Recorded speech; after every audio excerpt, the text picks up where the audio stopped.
Hello friends, Radhe Radhe. आज एक नई कहानी के साथ में फिर से उपस्थित हुई हूँ कि रिश्तों में दरार कैसे पड़ती है। कभी भी सुनी सुनाई बातों पे यकीन नहीं करना चाहिए, क्योंकि ज़रूरी नहीं वो बात सच हो। अगर आपको यकीन करना है, किसी ने बोल दिया। गलतफहमियाँ कैसे पैदा होती हैं कि जब किसी ने कोई बात बोल दी तो हम दिल पे लेते हैं, और वहाँ पर उस बात पर हमारे दिमाग में वही चल रहा होता है, और सामने वाला ज़रूरी नहीं कि वो गलत हो। और कभी कभी ऐसा मौका होता है कि जो आपके दिमाग में चल रहा है वही सामने दिख रहा होता है, तो इससे गलतफहमियाँ पैदा होती हैं।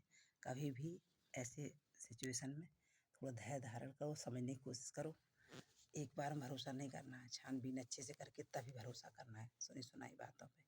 नहीं तो घर बर्बाद हो जाते हैं, कितनों के घर बर्बाद हुए और आगे भी होते रहेंगे। कभी सास नंद की चुगली, कभी घर परिवार की, कभी पति पत्नी की चुगली, हैं इससे तलाक तक हो जाती है नौबत।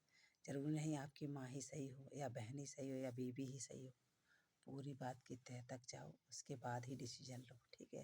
तो आज मैं एक कहानी सुनाने जा रही हूँ आपको कि एक गुलाम बिक रहा था 500 रुपये में गुलाम। तो उन्होंने कहा 500 रुपये में गुलाम बिक रहा है।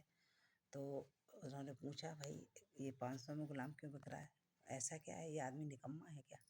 उन्होंने कहा निकम्मा नहीं, बहुत मेहनती और ईमानदार है, लेकिन इसको कभी कभी चुगली चुगली का कीड़ा काट जाता है, ये चुगली करता है।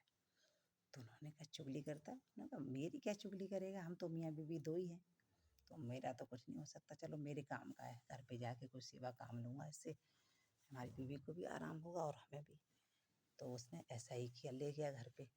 कुछ दिनों तो गुलाम ने बहुत अच्छे से काम किया, सेवा की, सबकी सब कुछ ध्यान रखा और काफ़ी मेहनती था। बस एक बार फिर चुगली का कीड़ा उसको काट गया। उसने क्या किया, घर पे जाके उसकी पत्नी के कान भरना शुरू किया। मैम साहब का बाहर कहीं चक्कर है। तो उन्होंने कहा चक्कर है? मैम साहब ने सुन के आग बबूला हो गई। उन्होंने कहा अब तो मैं इस आदमी को एक पल भी नहीं रहूँगी इसके साथ में।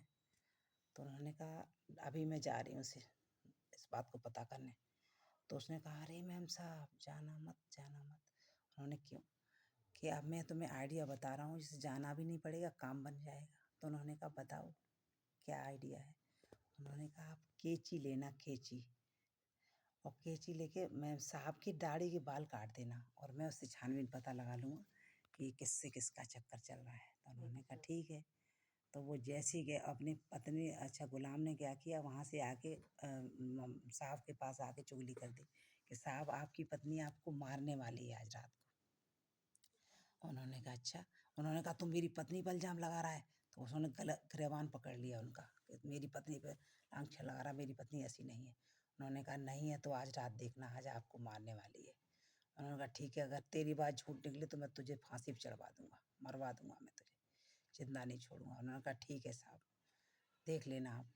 तो रात को जैसे ही हुई, पत्नी कैंची लेके आई, और साहब जाग रहे थे, उनके दिमाग में चल रहा था। तो जैसे ही उन्होंने आई कैंची से बाल काटने की कोशिश करी, उसने तुरंत एकदम से कैंची पकड़ ली, उल्टा पत्नी पे गले में भोंक दी। तो पत्नी गई मर, तुरंत ऑन द स्पॉट उसकी मौत हो गई। अब बोला क्या करना है, और एकदम से उसने सूचना दी पुलिस को। पुलिस आ गई चारों तरफ ना, मायके और ससुराल वालों को सूचना गई, तो आपस में भिड़ गई। तो वो भी तहस नहस, पत्नी मरी, उन्होंने लोगों ने ससुराल वालों ने आके उस पति को मार दिया।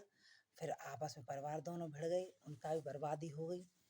और उसके बाद में क्या कहते, सब जेल वेल। तो इससे निष्कर्ष यही निकलता है कि भाई किसी चुगली में अपना, किसी की बातों में आके अपना घर बर्बाद ना करें। कोई कह रहा है कि आपकी पत्नी ऐसी है या आपके पति गलत है, पहले मैं ये नहीं कहती अंधविश्वास करो, लेकिन भरोसा तब करो जब पूरी तरह से यकीन हो जाए वाकई में वो बात सही है या गलत है। और तह तक नहीं जा सकते तो ऐसी सुनी सुनाई बातों पे कभी यकीन मत करना। बस इतना ही प्लीज़ सबसे कहना है मुझे इस कहानी के माध्यम से। और आज की कहानी बस यहीं ख़त्म होती है। मिलते हैं अगली कहानी अगले दिन, next day. Bye bye, Radhe Radhe, take care, all the best.